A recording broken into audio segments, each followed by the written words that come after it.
Տեսեք, ԿՊ-ն ամեն բան արեց, ինչին թունակ է, միլիոնավոր դրամներ ծախսեց անգամ ոչ թե իր քարոզչության, այլ հակաքարոզչության վրա։ Նրանք ամեն ինչ արեցին Վարդան Ղուկասյանին Քոչարյանի մարդը հռչակելու համար, համարելով, թե դա վատ է ընկալվելու։ Նրանք հանրահավաք արեցին Գյումրիում Քոչարյանի դեմ, վստահ լինելով, որ այ հենց դա է ամենից խոցելին։ Բայց ժողովուրդը բոլոր ընդդիմադիրներից հենց Վարդան Ղուկասյանին ամենաշատ ընտրեց։ Ժողովուրդը այդքան վարչական ռեսուրսի գործադրումներին, քարոզչական ճնշումներին չենթարկվելով գնաց ընդդիմության հետևից։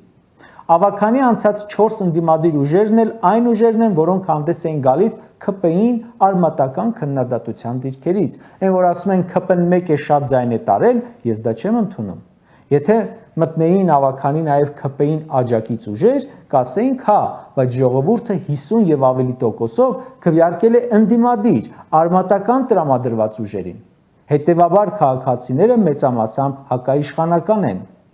Թե որը որին ձայն տվեց ու ինչու, դա արդեն էական չէ, կարևորը որ ԿՊ-ական ստերը այլևս բավարար չափով չեն աշխատում, մարդկանց աչքերը բացվել է, ուշ է բացվել, բայց բացվել է։